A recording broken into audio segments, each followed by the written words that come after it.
Hello dear students, welcome back to chemistry world. Last lecture में जैसा हमने पढ़ा हुआ 3 पॉइंट पढ़ लिया, आपको याद होगा। हमने OH को रिप्लेस करके हाइड्रोजन लगाना सीखा था, उसमें क्लोरीन, ब्रोमीन, आयोडीन। और सेकंड पॉइंट हमने पढ़ा था मार्कोनिकॉफ और एंटी मार्कोनिकॉफ से रिलेटेड। एंड थर्ड पढ़ा था हमने HX पाई बॉन्ड को ब्रेक करके हाइड्रोजन ऐड करना, otherwise H2OH plus pi bond को ब्रेक करके OH ऐड करना। चलो अभी हम इन सब पर और भी क्वेश्चन लेंगे। तो अभी हम थोड़ा कुछ पॉइंट अभी और ऐड कर ले, इस पर अच्छे क्वेश्चन आने शुरू होंगे जब हम कुछ पॉइंट ऐड कर ले, 4 to 5 पॉइंट। सो आज हम बात करने वाले 4th पॉइंट। आप लिखो नेक्स्ट हेड, आप हेडिंग लिख सकते हो हैलोजिनेशन रिएक्शन। जैसे मैंने शुरू में बोला था कि हम यहाँ पर बहुत डिटेल में बात नहीं करने वाले हैं, बस मैं एक शॉर्ट व्यू देने वाला हूँ पूरे ऑर्गेनिक केमिस्ट्री का, जिससे आपको ऑर्गेनिक समझने में एक इंटरेस्ट डेवलप हो जाए आपका। ठीक है, बाकी डिटेल के लिए एक बार आप बोर्ड की बुक्स रीड कर लोगे तो लिखना कैसे बोर्ड एग्जाम आपको आइडिया मिल जाएगा। यहाँ पर हम बस वो सीखने वाले हैं कि डायरेक्ट हम अप्रोच कैसे कर पाएँ जेईई मेंस और नीट लेवल तक के क्वेश्चन के लिए। हैलोजिनेशन रिएक्शन अपन इसी एडवांस क्वेश्चन भी हैंडल कर सकते हैं। ओके, चलो हैलोजिनेशन रिएक्शन,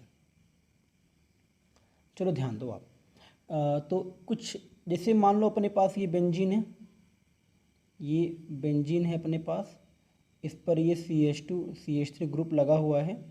अगर इसे ट्रीट कराए हम किसी हैलोजन से in the presence of iron and dark condition, dark and second condition, अगर हम सेम रिएक्टेंट हैं CH2 CH3, इसका कराते हैं halogenation iron in presence of iron in HNO। And third condition, हम इन तीनों ही रिएक्शन को छोटे से स्टोरी के साथ समझने का प्रयास करेंगे। इस हैलोजिनेशन कराते हैं इन प्रेजेंस ऑफ HNO।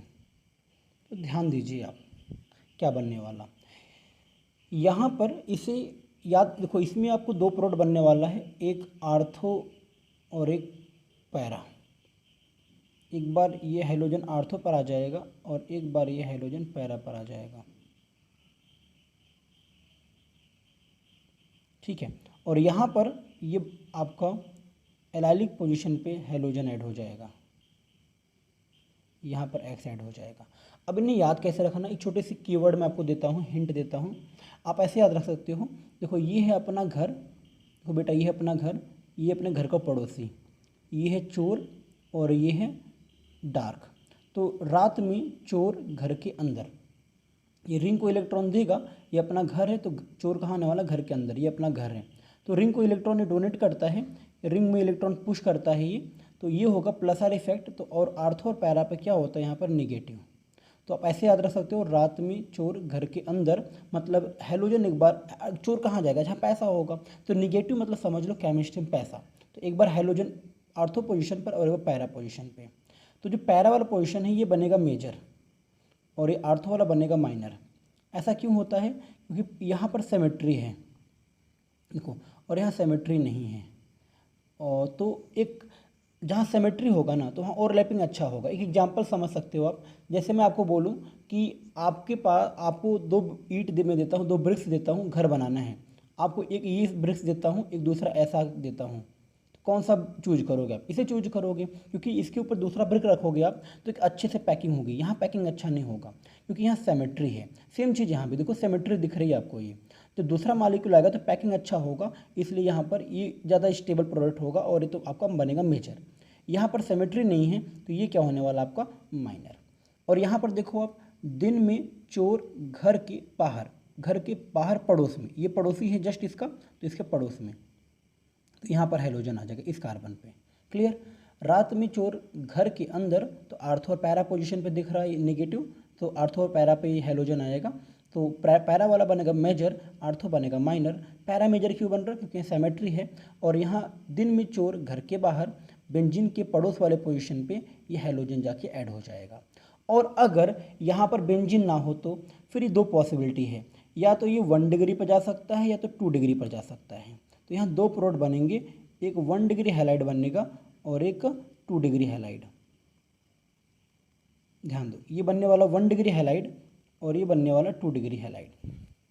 ध्यान दो, अब इस लाइन को आप याद कर लो और नोट भी कर लो। अगर टेम्परेचर 600 डिग्री सेंटीग्रेड से ज़्यादा है तो 1 डिग्री हैलाइड बनेगा मेजर। अगर टेम्परेचर 600 डिग्री सेंटीग्रेड से ज़्यादा है, अभी ध्यान दो आप, अगर हमने क्या पढ़ा, अगर अपने पास ये 1 डिग्री हैलाइड है, इसका हम हेलोजिनेशन कराते हैं in presence of H new, तो ये बनने वाला है एक बार ये हेलोजिनेशन एक बार कॉर्नर पोजीशन पे और एक बार मिडिल पोजीशन पे। तो एक बार हेलोजन कॉर्नर पे और एक बार बोलो क्या सेकंड, मतलब 1 डिग्री कार्बन पे, दूसरी बार 2 डिग्री कार्बन पे। तो आप इस लाइन को याद रख लो, इस पर भी क्वेश्चन पूछे गए हैं। अगर 1 degree halide will measure 1 degree halide will measure if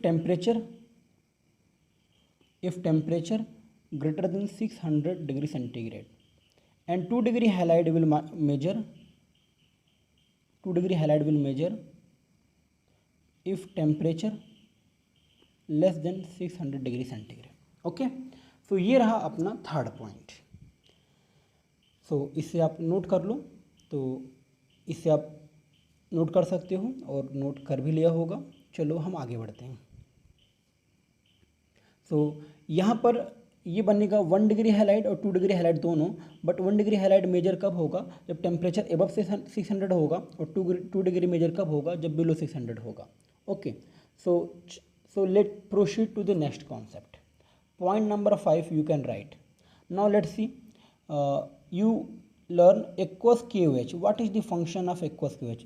बेटा मैं यहाँ पर आपको बस रीजन के फंक्शन के थ्रू ऑर्गेनिक को हैंडल करने का तरीका सिखाने चल रहा हूँ। ये एक नया अप्रोच है, जैसे मैंने पहले ही बोला।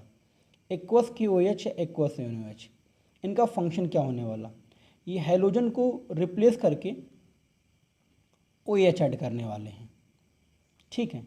और इसमें सेकंड पॉइंट, अगर अपने पास एल्कोहलिक KOH होता है तो ये हैलोजन को रिमूव करके बॉन्ड इंक्रीज करेगा। चलो इस पर मैं आपको क्वेश्चन दिखाते हूँ, है ना। अब अपन इस पर क्वेश्चन देखते हैं, है ना। मैं आपको क्वेश्चन दिखाता हूँ, ध्यान दो आप। चलो इस पर एक आधा क्वेश्चन लेते हैं, समझो।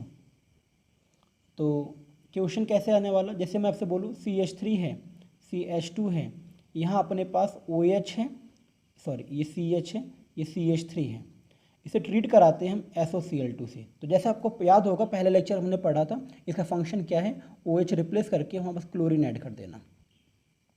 अब मैंने कहा इसे ट्रीट कराते हैं एक्वस KOH से। अब बताओ एक्वस KOH क्या करेगा, हैलोजन को रिमूव करेगा, वहाँ OH ऐड कर देगा, तो हैलोजन रिमूव हो जाएगा और यहाँ क्या ऐड हो जाएगा, बोलो OH ऐड हो जाएगा। तो रिएक्शन आप नोट करो फटाफट। चलो तो हम थोड़ा आगे बढ़ते हैं, थोड़ा सा इस पर हम और भी एग्जाम्पल लेते हैं, ध्यान दो। जैसे एक मैं क्वेश्चन लेता हूँ, जैसे मैं बोलूँ ये है CH3 CH double bond CH2, इसे ट्रीट कराया हमने HBr से, तो बना एक रिएजेंट A। इसे इस A को ट्रीट कराया एक्वस KOH से, तो बन गया B। इस एक्वस KOH को ट्रीट करा दिया SOCl2 से, तो बन गया C।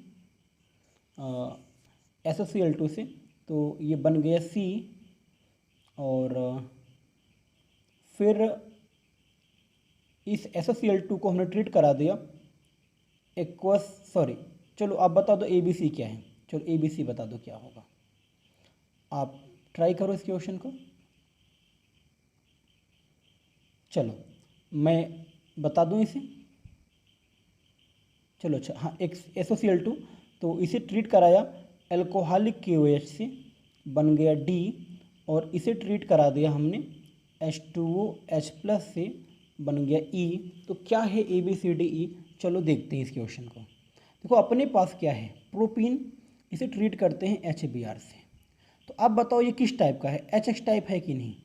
आपको थर्ड पॉइंट याद होगा, HX क्या करता है, पाई बॉन्ड को ब्रेक करके हैलोजन ऐड करेगा। सो मार्कोनिकॉफ या एंटी मार्कोनिकॉफ 5 कंडीशन लिखवाया था, HNO, sunlight, high temperature, UV peroxide, इसमें कुछ भी नहीं लिखा हुआ। कुछ लिखा मिलता मतलब एंटी मार्कोनिकॉफ, कुछ नहीं है मतलब मार्कोनिकॉफ। अब मार्कोनिकॉफ में दो पॉसिबिलिटी है, या तो कैटायन बीच में क्रिएट होगा या तो कॉर्नर पे क्रिएट होगा। अब बताओ यहाँ पर ये क्या प्रेफर करने वाला, मार्कोनिकॉफ। मार्कोनिकॉफ में क्या, स्टेबल कैटायन।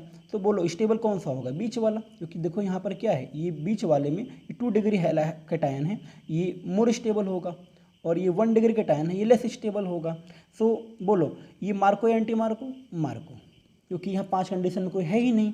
और मार्कोनिकॉफ क्या बोलते हैं, मोर स्टेबल। तो मोर स्टेबल कौन सा है, ये पहला वाला। तो ब्रोमीन कहाँ आने वाला, इस 2 डिग्री वाले पोजीशन पे। तो बनेगा 2 ब्रोमोप्रोपेन, ये होगा आपका ए। अब बोला जा रहा है एक्वस क्यूएच से ट्रीट कराओ। तो बताओ एक्वस क्यूएच क्या करता है, हेलोजन को रिमूव करेगा और OH को लगाएगा। तो जहाँ पर हेलोजन दिख रहा बस वहाँ OH लगा दो, हमने अभी पढ़ा था। ओके, फिर बोला जा रहा कि इसे ट्रीट कराओ SOCl2 से। अब इसे SOCl2 से ट्रीट कराओ, बोलो क्या होगा। SOCl2 क्या करता है, OH को रिप्लेस करके Cl ऐड करेगा, जैसा पहला पॉइंट में लिखवाया था, SOCl2 PCl3 PCl5 HCl ZnCl2। बोलो क्या होने वाला, जहाँ OH है बस वहाँ Cl आ जाएगा। क्लियर, चलो अब ये बन गया आपका C, ये हो गया आपका C। अब C को ट्रीट कराया गया है एल्कोहलिक KOH से। C को ट्रीट कराया गया है एल्कोहलिक KOH से।